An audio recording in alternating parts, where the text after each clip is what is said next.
Hi guys, this is Chandni Agarwal. I am here with new proverb.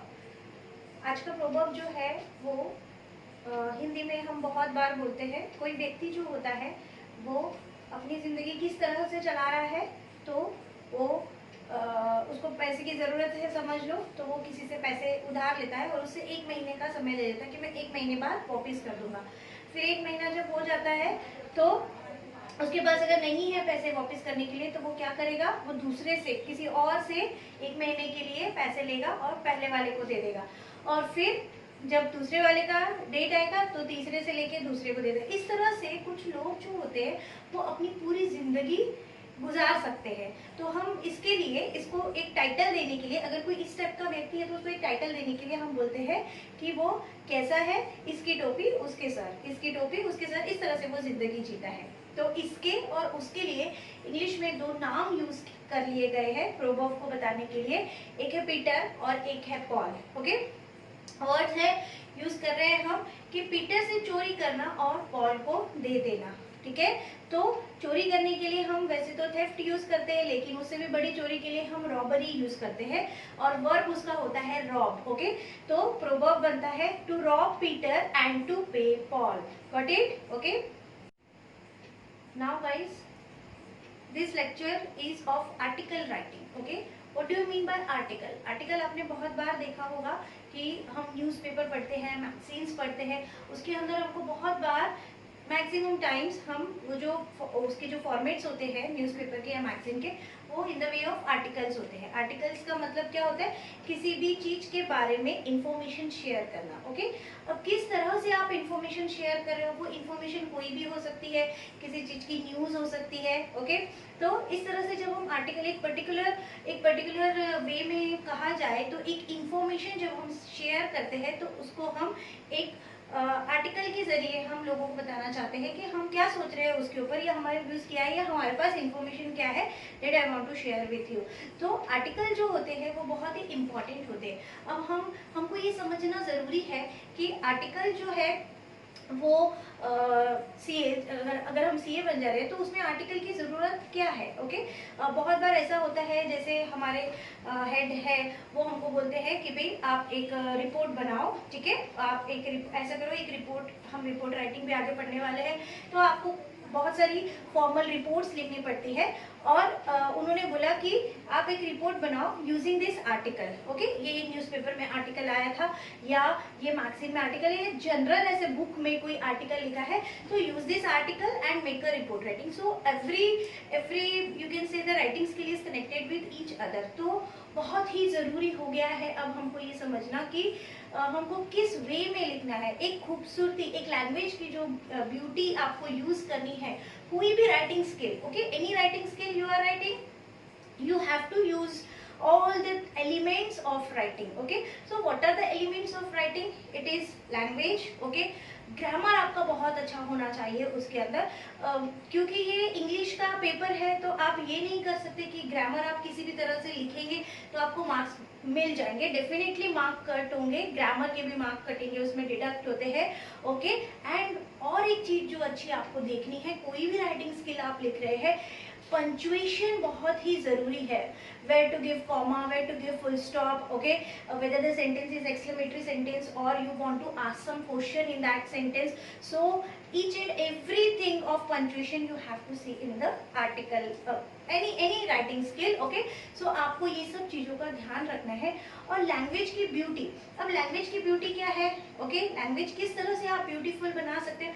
हमने बहुत सारे, मैं बार बार इसलिए बोलती हूँ कि हमने 12th स्टैंडर्ड में बहुत सारे फ्रेजेस भी पढ़े हैं। ओके, तो आपको हर जगह पर ये एलिमेंट्स, इसको बोलते हैं writing elements. Okay, phrases, proverbs, idioms, हम वैसे भी रोज एक हर लेक्चर में हम एक प्रोवर्ब पढ़ रहे हैं, तो यूज कीजिए, कितना ज्यादा यूज कर सकते हैं, पंक्चुएशन कितनी अच्छी कर सकते हैं, सिंटैक्स जो होते हैं उसके कितने अच्छे आप कर सकते हैं, सेंटेंस फॉर्मेशन आप कितने अच्छे से लिख सकते हैं। हर राइटिंग स्किल में आप एक समझ लीजिए कि आप सामने वाला जिसको भी आप कॉरेस्पॉन्डेंस जिसके लिए भी कर रहे हैं, वो कॉरेस्पॉन्डेंस का मतलब है कि you are convincing that person that whatever I am writing is correct or is better or is best. Okay, so to convince that thing to somebody whom to whom you are writing to. Okay, तो आपको एकदम अच्छा, हर sentence अच्छा होना चाहिए, हर sentence convincing होना चाहिए। और सबसे पहले आपको टैलेंट किस चीज़ का आना चाहिए राइटिंग स्किल में, तो लैंग्वेज की ब्यूटी आपको मेंटेन करनी आनी चाहिए। तो टुडे हम जो लेक्चर ले रहे हैं that is of article writing. Okay, so article writing आपको ये समझ लेना है कि मार्क्स जो है वो डिस्ट्रीब्यूट किए हुए हैं 40 मार्क्स। ओके, 8 to 10 मार्क्स जो है वो कम्युनिकेशन स्किल, कम्युनिकेशन राइटिंग, वो थ्योरी है, उसका फॉर्मेट फिक्स है। फॉर्मेट इन सेंस उसका कोई फॉर्मेट नहीं है, उसके क्वेश्चन आंसर्स फिक्स है। आपका जो कम्युनिकेशन का पोर्शन है उसमें से वो फिक्स है कि यही आएगा, इसी टाइप का क्वेश्चन आएगा। Okay, what are the types of communication, किस तरह से होता है, ओके, उसके फीचर्स क्या है, उसकी इंपॉर्टेंस क्या है, तो ये फिक्स है। तो दैट मीन्स कि वो मार्क्स आपके फिक्स हो गए। उसके बाद बचता है ग्रामर। ओके, एक आता है ग्रामर जो इजी ग्रामर आता है, मैंने आपको बताया कि सिनोनिम्स, एंटोनिम्स आते हैं। ओके, देन फ्रेजेस, इडियम्स, उसके मीनिंग्स आते हैं। ओके, ये सब कॉम्प्रिहेंशन पैसेज जो होता है उससे रिलेटेड क्वेश्चंस आते हैं, ये फिक्स है। ओके, आर्टिकल, प्रीपोजिशन, ये फिक्स है। और एक आता है डीप ग्रामर। ओके, जो कि हमको थोड़ा टेंशन वाला ग्रामर लगता है या हार्ड लगता है, तो एक होता है डीप ग्रामर। डीप ग्रामर में फिर से बहुत ही इजी है, active passive voice, direct indirect speech. Okay, और जो उसके बाद मार्क्स डिस्ट्रीब्यूट होते हैं 14 to 16 मार्क्स। देखिए मैं आपको फिर से बता रही हूँ, 14 to 16 मार्क्स जो है वो आपको राइटिंग स्किल में कवर करने होते हैं। 5 मार्क्स का आर्टिकल, 5 मार्क्स का प्रेसिंग, हमने सिलेबस में देखा है, बहुत सारी चीजें हैं।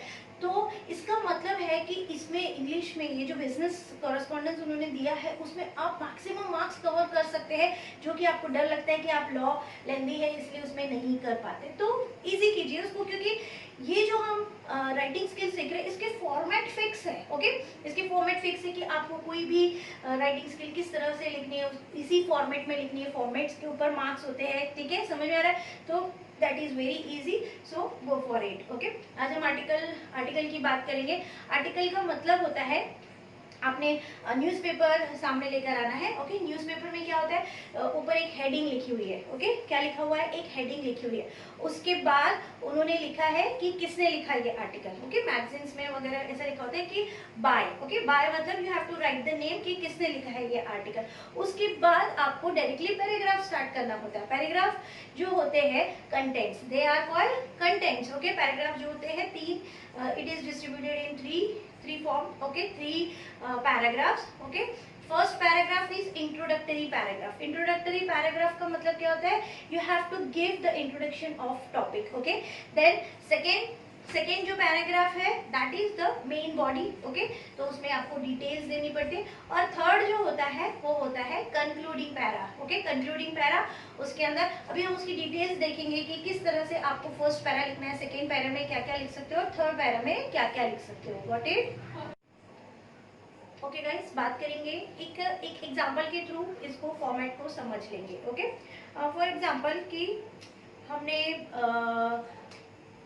एक टॉपिक लिया। ओके, क्लीनलीनेस का टॉपिक लिया। तो अब ये क्लीनलीनेस का टॉपिक है, आपको इसमें देखना है कि आप सबसे पहले आपके दिमाग में आना चाहिए इसकी हेडिंग। ओके, अब आप इसको हेडिंग क्या दे सकते हैं, फॉर एग्जांपल कि हमने हेडिंग दिया उसको 1 स्टेप टुवर्ड्स क्लीनलीनेस। ओके, और अगर आपको कुछ देना है उसको, और कुछ माइंड में आता है आपके, फॉर एग्जांपल कि stay clean, stay healthy. Okay, आप अपने मन से कुछ भी उसकी हेडिंग दे सकते हैं, लेकिन आपको ये याद रखना है कि हेडिंग जो है वो छोटी होनी चाहिए। ओके, आप 2-3 लाइन की हेडिंग्स नहीं लिख सकते हो। ओके, मैक्स टू मैक्स आप उसको 5 to 6 वर्ड्स, 4 to 5 वर्ड्स, इतनी हेडिंग होनी चाहिए।